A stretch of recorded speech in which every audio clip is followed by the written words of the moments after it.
Let's go.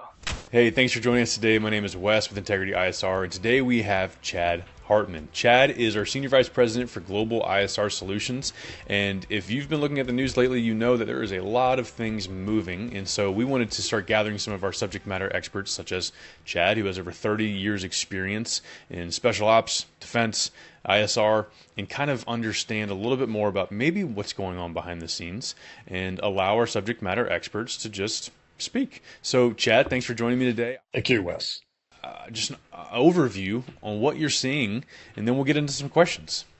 Yeah, it's obviously been a fascinating period in history, right? I mean, just looking what transpired over the weekend with the U.S. strikes on Iranian key nuclear facilities. But honestly, when you start to look back the last week and what Israel's been able to do in its current conflict, you go back a little further with what they were able to achieve with Hezbollah and Hamas, and then look at Ukraine and Russia. I think the last 3 years is just an incredible period in history that we don't necessarily appreciate because we're living in the moment. But I think there's a lot of a lot of things that are transpiring that are going to be somewhat concerning, and rightfully so, for a lot of people out there. But there's also some fascinating developments that have been taking place when it comes to just conflict and looking at the future security environment we face. A lot of people are rightfully focused on the geopolitical implications of Israel and U.S. strikes against Iran over the past week, but what stood out to you in terms of military developments? I think the big one is, it reinforces something that's not a new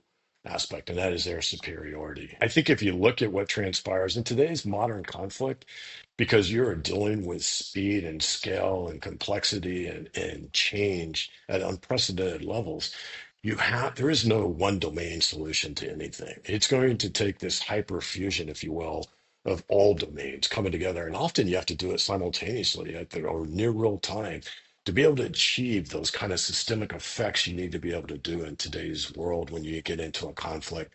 I think that is absolutely paramount. But I'll tell you what's been reinforced just in the last week is just how fundamental air superiority is to all of that.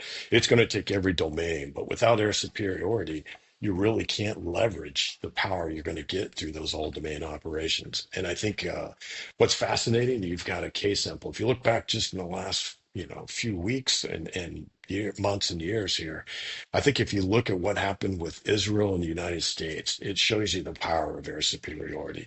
Israel was able to achieve and be able to neutralize or mitigate a large chunk of Iranian air defense and the command and control apparatus for it in the opening hours of their attacks just a little over a week ago.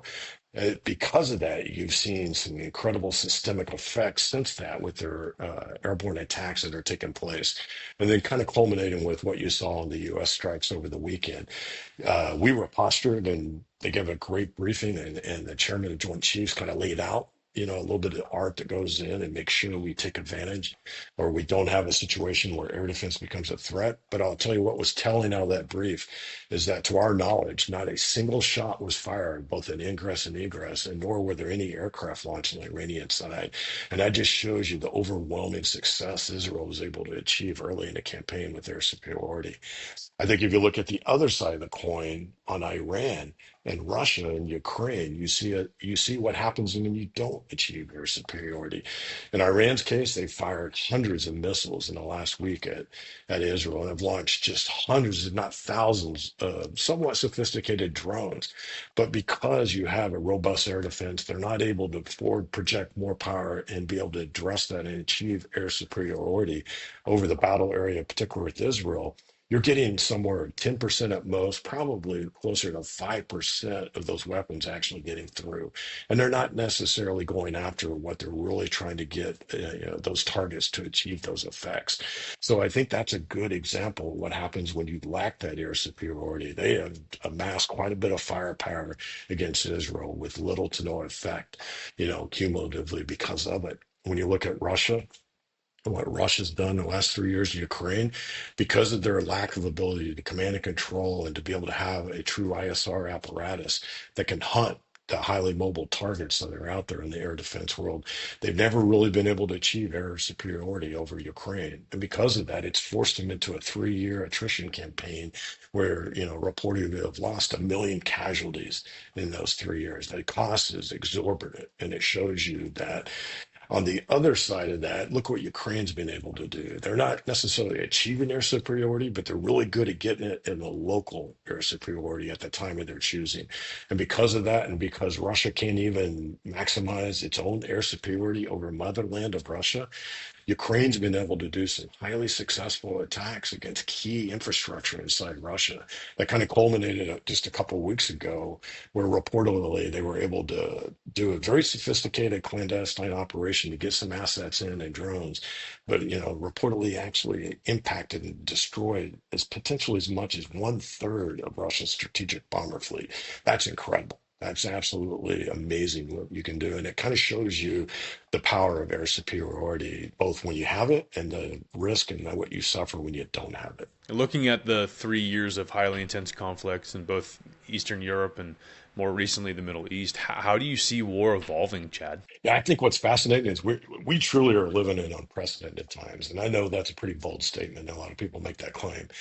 But I think what's happening that we've never seen ever take place, if you look in the history of warfare, there was always a key technology that evolved the character of conflict. From the stirrup on the horse and the empowerment of cavalry to the airplane to stealth technology. I've truly never experienced is a convergence of multiple key technologies all happen at the same time.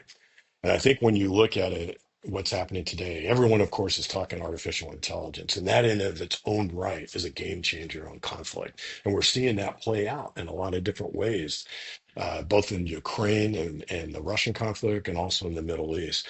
But I think it's not just the artificial intelligence. I think it's when you take that capability of artificial intelligence and you couple it with GPUs and other high processing, then I can now empower the edge, but I don't have to bring a lot of command and control apparatus, a lot of information and data back to centralized locations.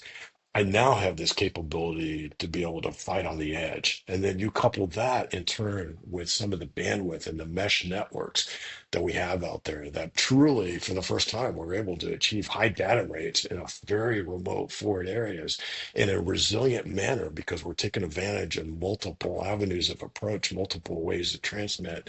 I think when you couple all of that together, that is pretty powerful. That is what is changing conflict. And then the last piece, I think, technology is we're now mass producing these drones that have some very incredible capabilities and quality embedded, but we're doing it at a price point of scale that allows us to achieve huge quantitative numbers of these things.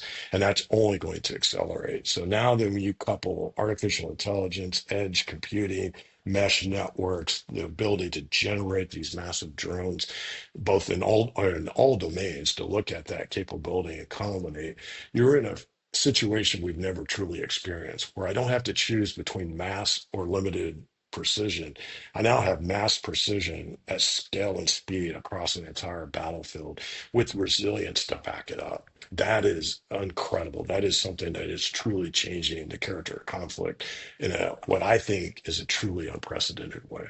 Taking into account these major conflicts in Europe and the Middle East, what lesson from them is not being talked about enough? Yeah, I think it's the one that probably is never really always talked about enough, and I think you're really seeing it. And that's the intelligence, the surveillance, reconnaissance, the analysis, targeting, all those operations behind the scene. That bigger intel operation behind the scenes. And I think a lot of people see what takes place today, and they see sophisticated operations, and they think to themselves, "Wow, that's amazing. That's incredible operational capability we have," and it is absolutely true.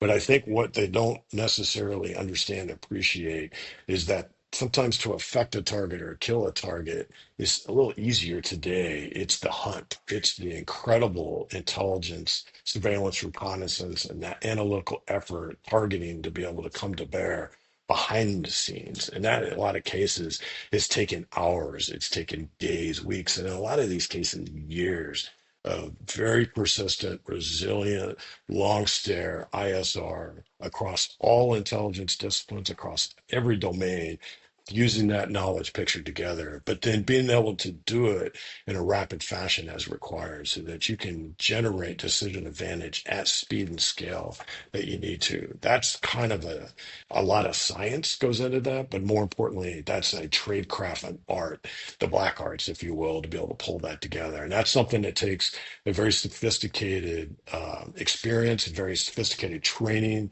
augmentation, consulting to be able to put that together. And I think that's what what you're seeing play out with some high-end hitters between us and Israel and then Ukraine and what they've been able to achieve. I think that's a little secret sauce behind the scenes that we're probably not talking about as much, and maybe we shouldn't. But that's one of those things I think is a key ingredient to any capability you're going to generate in the future. Well, with 30 years in the profession, the things that you observe and what you see and how you kind of come to conclusions is really impressive. And the people who are watching this should absolutely chime into the conversation in the comments. Let us know what you're seeing, what you're thinking. And Chad, do you have anything else that you want to share before we log off? No, hey, I just appreciate the opportunity, Wes. It's like everyone else. Who knows what's going to happen? There's a lot of still things. We're definitely in a new chapter as we go into the international security arena and looking at it. But I'll tell you, there's some of these things as we go along and start to appreciate the changes taking part. That's actually taking effect. I think what we can all do is come together through the shared experience, leverage those opportunities we have to learn from each other and be able to leverage it so that we can go into this great unknown that we're facing, optimize and prepare as best we can be. Thanks, Wes. I really appreciate it and look forward to future engagements. Absolutely. And if you're watching this and you like content like this, go ahead and follow us on all social media platforms, Integrity ISR. You can find us on YouTube and go to integrityisr.com. If you're looking for training or even operations for your company that you work for, if you are an ally of America, we work with you as well. And then we also have isruniversity.com. So if you are looking to expand your education in space, in intel, in cyber, analytical writing, or even targeting, we have courses on there for individuals as well as workforce development. Some of our courses are even accredited, where you can earn college credits, both graduate and undergraduate courses. And we have lots of badging options as well. So check out integrityisr.com and isruniversity.com for all of your needs. Have a great day.